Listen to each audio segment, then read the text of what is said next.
All right, this is Gabe. I'm here with Juan Doe. Famed young Marvel artist. Infamous. Infamous? Why so infamous? No, I think there's been a bit of I've heard from a few people that say that I guess I'm hard to get a hold of, or they haven't seen me or something like that. It's not done on purpose. It's just that I'm always working. So I guess the byproduct is that I seem to have developed a reputation as a man of mystery. You might be talking to me, or you might not be. So Okay. I couldn't confirm that. You can neither confirm nor deny any statements being said right now. Anything I say will be said under the power of attorney of Mr. Juan Doe. I am simply his outspoken spokesman. So, John Doe, However would you like. where did you get your start out off at Marvel? A few years ago, about in 2005, I had been doing a lot of different type of artwork. I was doing print work, poster work, and one of the editors for Marvel happened to come across it, and he basically contacted me and asked if I'd be interested in doing a set of covers for the X-Men 198. And that ended up being my first series in comics, and it was great because I had a very different approach from what was regularly, sort of expected at the time. I was doing a lot of poster work, propaganda stuff, so it was a little different. It was more graphic design. So it gave, I think, the covers a very unique perspective from what was normally being done with the characters and the different type of styles. So that was my first gig in comics, and it ended up sort of opening up the door for me to do a lot of other stuff because I do love comics and I love the characters and I love to draw. So it was a great opportunity to really sort of live my dream. Your style is very different. Like you said, you do very propagandish type material. I want to say very 40s type pop art. Yeah. How did that style come about? I don't know what it is, dude. I'm obsessed with like retro pop culture.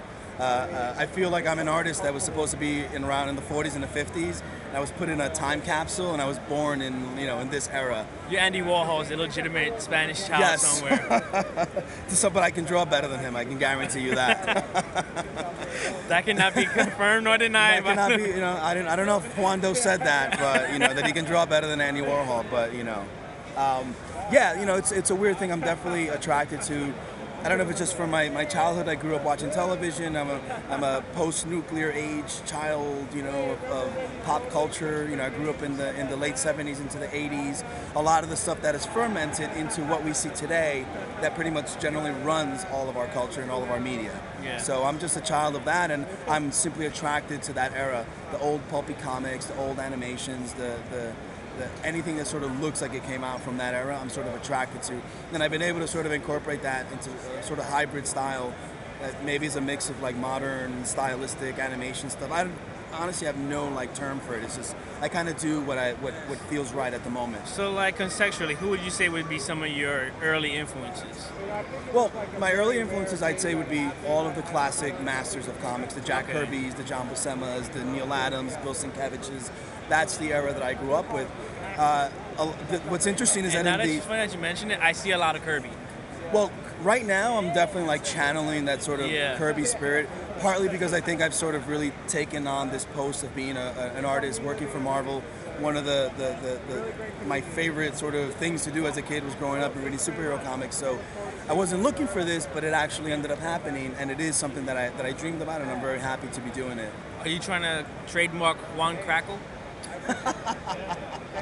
I don't know what Juan Crackle is, but I definitely have Juan Doe trademark. I'll tell you that. So, on the Strangers thing, we're huge fans of Tom Beland. Yes. Awesome. Tony, my co-host, got me into the original, that small blue, True Story, Swear to God. True Story, Swear to God. And you've been working very close with with Tom. Mm-hmm. You've done, what was it, the last three one-shots. Mm-hmm. So how did that union start?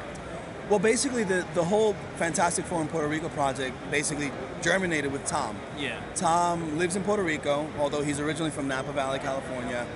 He's married to a lovely lady, Lily Garcia, and he basically pitched this idea to Marvel, and they went for it, and then I heard about it through an editor, and when I heard that the Fantastic Four were going to go to Puerto Rico to fight the Chupacabra, I was like, dude, I was born to draw this. You're like, wait a minute. But I hadn't done a lot of sequential work professionally up to that point. I had only done cover work. So I kind of had to hedge my bets and sort of really convince Marvel that I was the right guy for this job. And when I sort of saw the draft of the script and I got to meet Tom, I was like, dude, this is like totally, it felt very much like, kismet. It was sort of like meant to be that we all convalesce at the same time. And the editor of the book is Alejandro Arbona, who's one of the editors at Marvel. It just happened to be that team. It wasn't planned. So the team that put the actual book together had a lot of ties in Puerto Rico, including Tom, who lives there.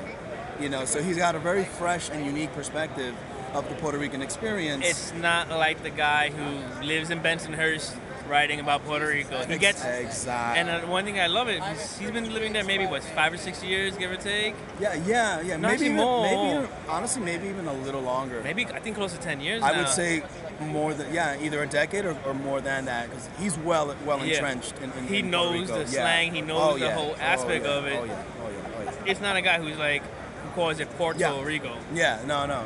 And when I went to Puerto Rico the first time for the signing, and I really got to meet Tom and to talk to him, and I read True Stories, swear to God, I was like, this guy, it was very refreshing to hear such an honest voice talk about their lives so candidly and openly, emotions and feelings that all of us sort of feel, but we don't have a forum to sort of express and ourselves. Too scared to mention. Exactly. So Tom is actually kind of important because I had this sort of a reputation as being unknown or mysterious, whereas Tom is like 180, dude. Like his life is an open book, and that has had an influence on me in regarding myself as part of this industry and wanting to really give back to the people that support us. We're sometimes so blindfolded by our work. Alright fans, this is Gabe talking once again. I really hope you enjoyed the first part of this Juan Doe interview.